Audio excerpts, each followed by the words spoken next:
Hello, hello, hello, and welcome to the Kathy J Show, everybody. I am Kathy J. Woo, woo, woo, woo.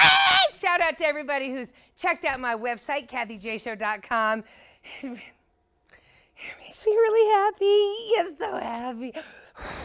I just get really emotional about the fact that all of you are digging me and that we're all hanging out cohesively together. And I'm kidding.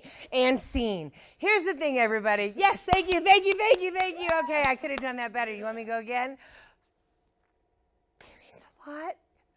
You guys are here with me today because we have a lot to talk about, okay?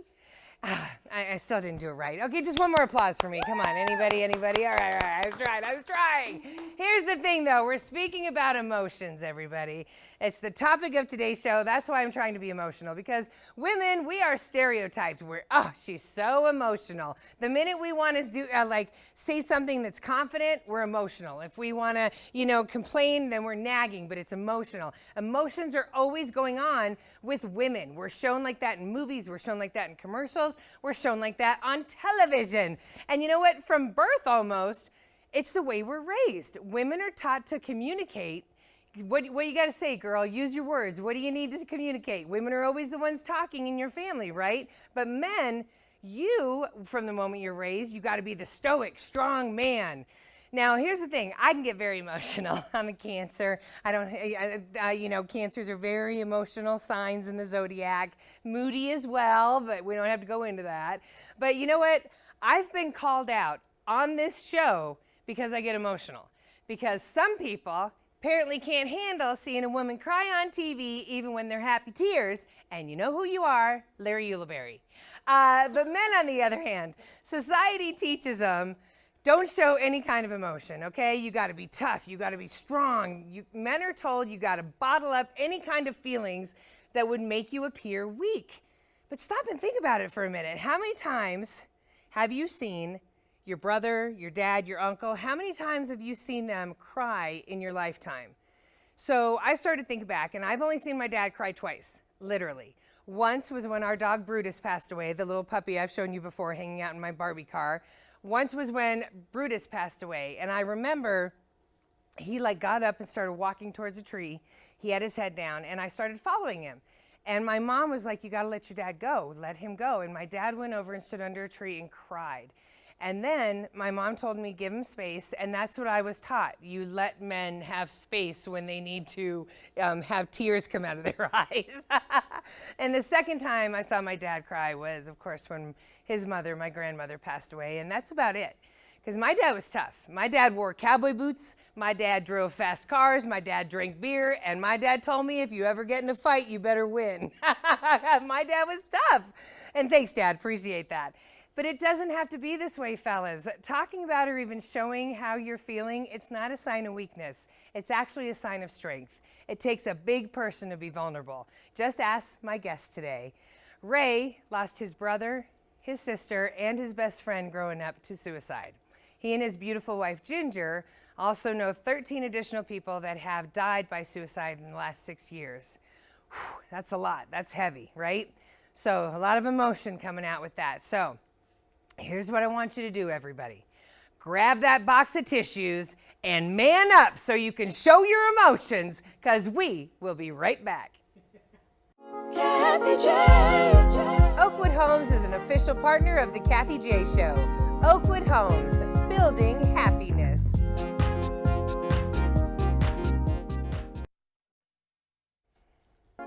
Kathy J.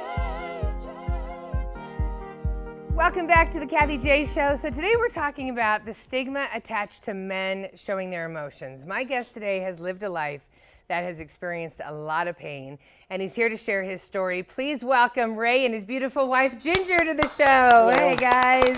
Thank you for being here. I'm very proud of you for being here. Thank you. Thank you. Okay, so Ray, let's get into this. You are very familiar with people who have died by suicide. Yes. Yes. So it started with your brother or your best friend? My best friend, actually. It was when we were very young, 21, wasn't even 21 yet. My best friend that I was hanging out with at the time used to be in a gang. I was trying to get him out of the gang life. situations happened, and he ended up taking his life Because he couldn't at get that out of time the because gang. he couldn't handle the situations. He didn't know how to cope Yeah. with life, especially outside of the gang. So And being that so was- young, yeah. there were no tools. yeah, at that age, I didn't know how to cope. I Right. didn't know what was going on. I didn't know anything about suicide. So Right. it was very, very new to me. So And so then the next one comes how many years later? my brother took his life in '96, I think it was. Yeah, Mark. '96. There's Mark. Yeah, He's a and- good-looking guy. yeah, thank you. He had a lot going for himself. He really did. He was did. really talented. He was into sports. He had so many things going for him, but he had all these internal issues that he never talked about, which is kind of the topic of conversation we're having Right. today. He just buried everything, and So was it an upbringing that you and Mark and your sister had that wasn't the best, that you guys Yeah. had to, you were taught to Absolutely. bottle it up? There was a Yeah. lot of trauma in your house yeah, growing up? absolutely. There was a lot of trauma growing up, and by the time, we had reached teenage years and adulthood, it had gotten so bad that we were all basically out of control at that point. And Yeah. my brother, he was on a binge, which basically he was like on a 3 or 4 day binge, and that's basically how it ended. He ended up taking his life in my mother's garage, and that's how we found him. So that was the second one, and that was pretty hard. That made me actually get up and leave the state because I just had to get out of here. I didn't know how to cope. I didn't know how to handle it. Suicide was very foreign to me, and So did you start substance abuse to try to cope with it? yeah, at that time I was already, Oh. drinking pretty heavily, and in my younger years I was, into drugs and stuff like Like that. you but said, it you was guys more- all went a different ways, Yeah. teenagers, to try to find Yes. whatever it was, masking Yep. the pain Yeah. or whatever your So, and that was a Yep. big part of it, Yes, Addiction yes. was a big part of it. I was drinking for a lot of years through all of this, So just trying to numb the pain, and of course it never works. It never No, works. never So works. when does Absolutely it not. finally explode? How did that happen? Well, it was after my first wife passed. Okay, so your first wife passed. Yeah, Yep. she Okay. passed in 2010 of non-Hodgkin's lymphoma, Okay. and So you watched her suffer then before yeah, she passed. I was her main. He was her caretaker. Caretaker. Yes, the whole that's hard, time. Ray. Yeah, I took 5 years. Yeah, I was basically working 2 jobs. This is when I was chefing, and I quit both of them to take care of her. And we battled it for about almost 5.5 years, and she lost her battle in 2010. So after that, because I was so much into the cancer world, I was experiencing burnout. And Ah. at that point, I was just literally fried. And you didn't know really what it was. You No. just knew you No. couldn't even open your eyes. No, Yep. I didn't. And so even at that point, that was one of my darkest moments. So that's when I decided that I didn't want to be around anymore. So I attempted. But you know the pain that suicide leaves with Yeah. the people Yep. around Yeah, you. yes. And that you still were, the pain you were feeling was still that much more Yeah. than yeah. knowing the pain you'd Oh leave. yeah, it was intensified, and that's what caused me to put me in my darkest moments. So, Yeah. The big thing about suicide that a lot of people don't understand is when somebody's in a really rough place in their life, they don't see outside of their You own don't. experience. They feel so alone. And so it's really important for those of us that support the people, that know our friends and family and coworkers, if we start seeing strange behavior, they're doing Substance things they abuse, don't not normally talking to do. you. Yep, they Right. talk about not sleeping. They talk about having bad dreams all the time. They start showing bursts of anger Yeah. or doing other things in excess. It's up to us to say, hey, I know some things have happened in your life. I'm your friend. I know your wife passed away or your brother Yeah. died by suicide. What can I do to help you? How can I support you through this? And that's what I've done with Ray from the beginning. Oh no, you've been his angel in blue hair. You've been an angel in colored hair ever since he met you. But if that wasn't enough, everything you've been through. When I met you a couple years ago, you were starting your advocacy for suicide awareness and mental health awareness. And then last year during COVID, so you're strong again. You're tough. You know how to deal and work through trauma. Right. Yep. Your sister, Yes. your other sibling, Yes. she contracts COVID. Yes. Yep. And gets sick of the battle she had with it? Yeah. She became a long hauler. Yeah. Okay, what does that mean? So there are people who, when they get COVID, they have the illness and they recover and then they're done. Right. Long haulers have symptoms that are a variety of types. that just keep going and going and So going. everything just kept triggering her body. It was Yeah, just so she was already, you know, battling her own issues. She was seeing a therapist, so she was doing good in that area. Her and I were talking. We had just rekindled our relationship when I came back from Alaska when my first wife passed. So her and I just connected, and we have been talking since then. So it wasn't really the fact that her and I were talking and trying to get past her issues. right. That wasn't, you know, I wasn't really trying to save her because it wasn't my Right. job to save her. So, Right. but she was just in such a bad place that, you know, and again, I was the only person she was talking to. Right. She wasn't talking to anybody else in Yep. the family. Nope. None of her friends didn't really know what was going on because of the situation that Yeah. we don't have these conversations No, because of the these- stigma. So many of us So- have families that you don't have conversations. Even if Right. there's no trauma in the house, you're raised Yeah. by a generation that didn't have conversations. Absolutely. You know, so you try to tell her, so you're her only outlet. Yes. And you were trying desperately to say, don't take your life. Like, this Yes. isn't the way to do it. I'm glad you said the word save. Yes. Do you carry guilt that you weren't I able did. to I did actually help her? for a short period of time after we learned of the fact. Yep. But I had to give myself credit for this because what I've been doing for myself over the years, I've been managing and I've been learning ways and I've been helping myself.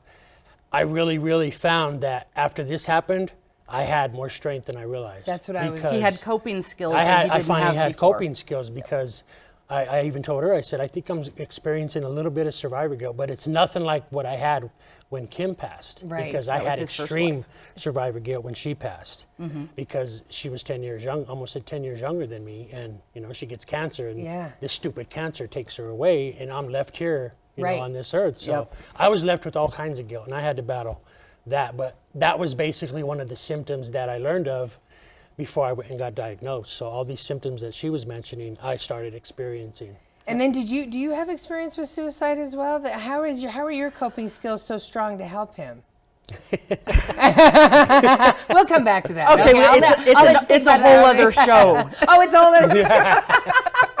Well, we do have to take a quick break, but when we come back, everybody, Ray and Ginger are going to get into those coping skills and talk a little more about that stigma of men showing their emotion, because it Yes. is a sign of strength. Yes. We'll be right back. Kathy J. The Colorado Lottery is an official partner of the Kathy J Show. Colorado Lottery, play on.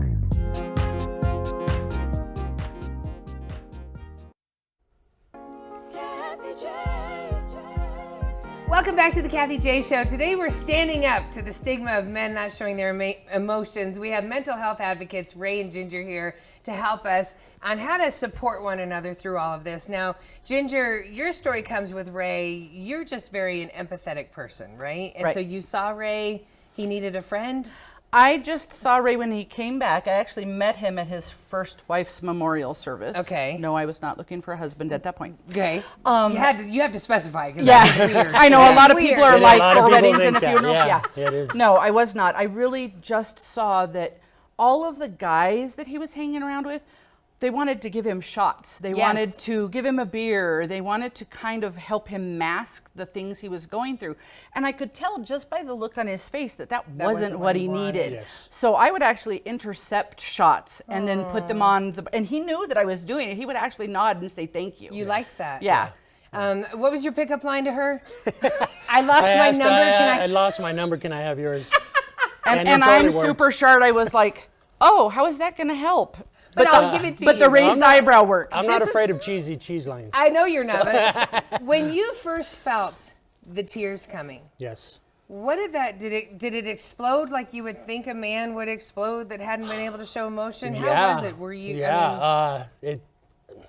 The waterworks came, especially when my brother took his life. When my best friend took his life, I cried a lot. I didn't cry as much when my sister took her life because, again, I had a lot of coping skills. But the crying part for me is, I'm not ashamed to say that, you know, if you're gonna show these kind of emotions, you need to let these feelings out. You can't bottle these emotions up because they just come out in uglier ways. And Yes. you know, you don't want to see those ugly ways when they come out. It's not a bad thing to cry. You can be a strong man and cry at the same time. Yeah. This macho thing is overrated. It's Yes. completely overrated. I agree. You can be a big, strong guy. I mean, look at me. I'm 6'5", 250. And I'm not afraid to say that I cry. I cry in front of her all the time. I've cried in front of other men. Right. I've cried in front of women, which, you know, it just, to me, it doesn't matter. Crying is a way to let your emotions out, and you have to do this. You do. You do, because what the biggest thing that it leads to is one of the things we're talking about is suicide. Because if you don't let these things out, they're going to fester and fester, and again, it comes out in an ugly way, and the end result could be suicide. And that's what we're trying to Prevent. No, you guys are, I'm so happy you're here. Yeah. One of the other things that they do, everybody, is they go on hikes and places where they think people might be going to contemplate suicide. Yes.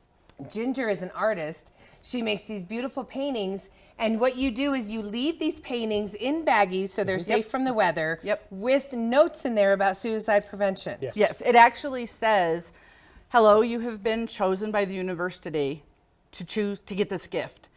And if you're struggling, there is help. And it has the suicide hotline on it. It has the Colorado crisis line on it. And it's in English and Spanish. Yes. Awesome. Yeah. So your coping skills for everyone out there is to first acknowledge that you need to deal with this. Yes, acknowledgement Absolutely. is the biggest Huge. part, because you have to realize what you're dealing with. You can't keep putting off these kind of feelings. You have to acknowledge what you're going through. Then what do I do? Then what do people do?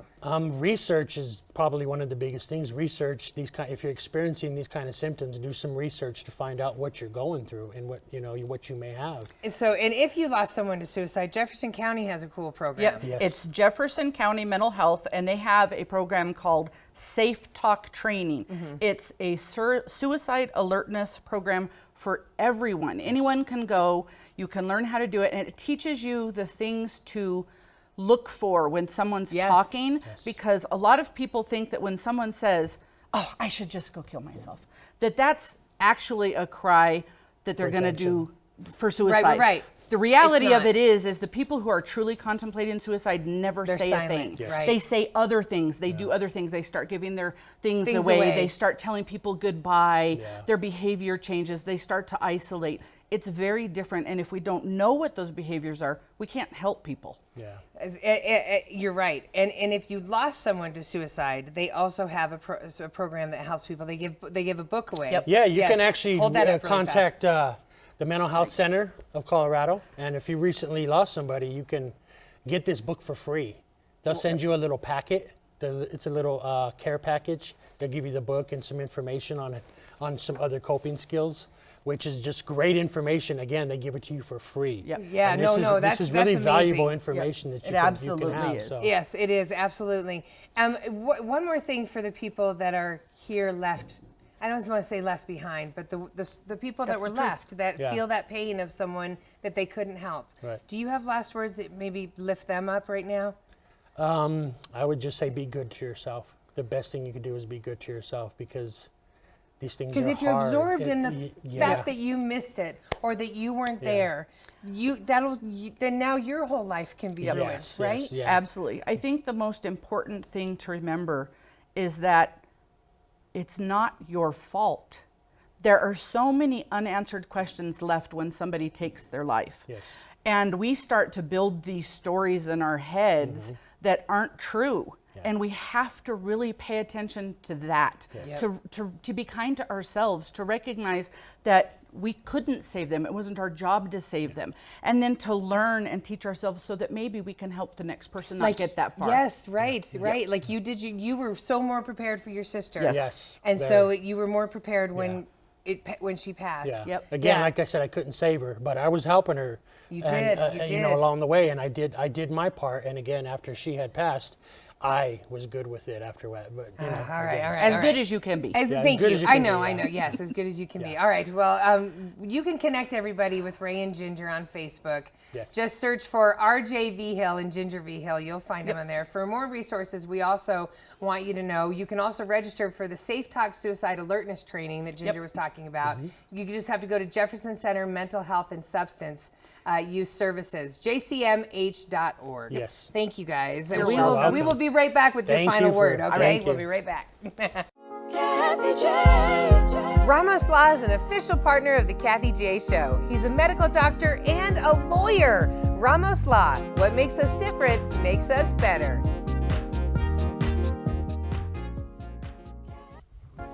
Kathy J. Never enough time, everybody. Kathy J 2.0, don't worry, it'll be an hour-long show. But it's already time for us to say goodbye, so I do need to thank my partners, Ramos Law, Fit MD, the Colorado Lottery, and Oakwood Homes. Thank you, IKEA Centennial, for my set. Don't forget, you can go to KathyJShow.com for everything you missed. Ray and Ginger V. Hill, thank you for being here. Thank you. Thank Final you for having words us. for our audience?